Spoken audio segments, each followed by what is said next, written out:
Bakit hindi ka makapagsalita? Bakit di mo maamin sa akin ngayon? Ha? Siya ba?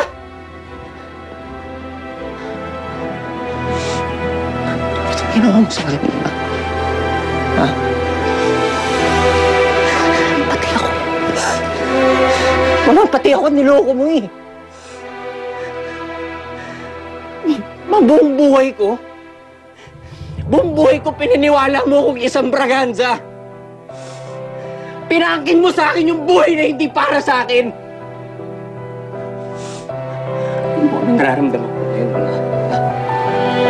Isa akong magnanakaw. Isang kriminal!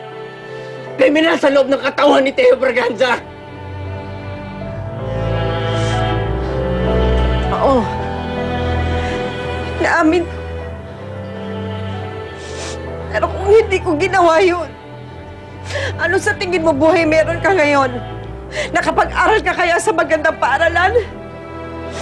Naging mayaman ka kaya hasyendero tinitingala ng lahat? Teo, mahirap ang mga pinagdaanan ko. Mahirap. Hindi madaling tumira sa masikip at mabahong lugar. Hindi madaling matulog ng kumakalamang sikmur. Hindi madaling ibenta ang sariling dignidad para lang kumain. Anak, walang sino mang magulang ang hindi naghangad ng kaginhawaan ng buhay ng kanyang anak. Bakit, Mama? Bakit? Hindi mo naging miserable yung buhay ko ngayon. Diba? Nakaya bang takpan ng karangyaan ang kasinungalingan sa pagkatao ko? Nakaya ba? Hindi mo naiintindihan, Teo. Huwakan. Nakapagsinungaling ako dahil mahal na mahal kita, anak. Hindi mo ako mahal, Ma. Hindi mo ako mahal. Anak, mahal na mahal kita. Maniwala ka sa akin, kaya ako nagawa ito.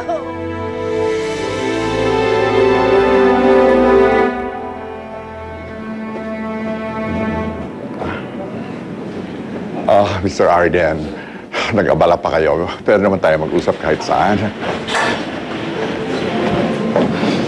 Simon Camanyag, my associate, Mr. Victorino. I'm Miss Mila Arden. Hello. Please sit down. Truly sorry. I presume na isang lalaki na ako sa telepono, kaya I presume na isang lalaki din ang future benefactor ng bahay pangarap. It's okay, Mr. Victorino. May I ask you a personal question? May naisipang mag-donate sa bahay pangarap, Miss Arden? Sabihin na lang natin na this is my way of fulfilling my purpose as a woman. Pinagkaitan ako ng pagkakataon na maging isang ina. At ngayong meron na akong kapasidad, why help one child if I can help a lot? Pagpalain kayo ng Diyos, Miss Arden. Huwag na natin isama ang Diyos sa usapan. I'm kidding, Mr. Victorino. Well, maraming mga kabataan na mabibigyan ng pagkakataon na maayos nila ang kanilang kabuhayan. Ang buhay nila maayos silang tama. Maraming salamat. Walang anuman. The history of your foundation makes Bahay Pangarap very interesting. Interesting enough na mag-donate ako ng napakalaking halaga. At si Simon na ang bahala sa pag-transfer ng funds immediately. That's great. Well, in behalf of the children and Myla Braganza, maraming salamat po. Miss Myla Braganza, interesado ako makilala siya. Bakit ako ang sinisita mo? Alam mo ba ang may kagagawa ng lahat ng ito kung bakit tayo nagkaganito? Kung bakit nasira ang pamilya natin, walang iba kung hindi Edgardo yan! Hindi! Bakit hindi siya isingilin mo? Bakit hindi ka sa kanya gumanti? Kahit pa paano siya na rin ang pumatay sa kay Piping? Bakit hindi mo siya patayin at pagtanggol ang pagkamatay ng ama mo? Puntahan mo si Gardo at singilin mo ang lahat ng ito dahil siya ang may gagagawa ng lahat! Wala akong ginawang masama! Wala akong hinangad na masama sa inyong lahat! Kung hindi mapalaki ko kayo at mabigyan ko kayo ng magandang kinabukasan! Bakit niyo isinusumpat sa akin ang lahat?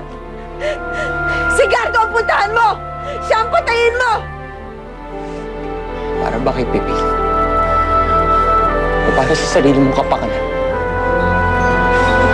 Mangilabot ka sa mga sinasabi mong mapa. Mangilabot ka. Dahil hanggang sa hukay, gusto mo pa rin maggamitin ang pinagkait mo sa toong tatay ko. Para lang sa sarili mong interes. Teo! Selfish.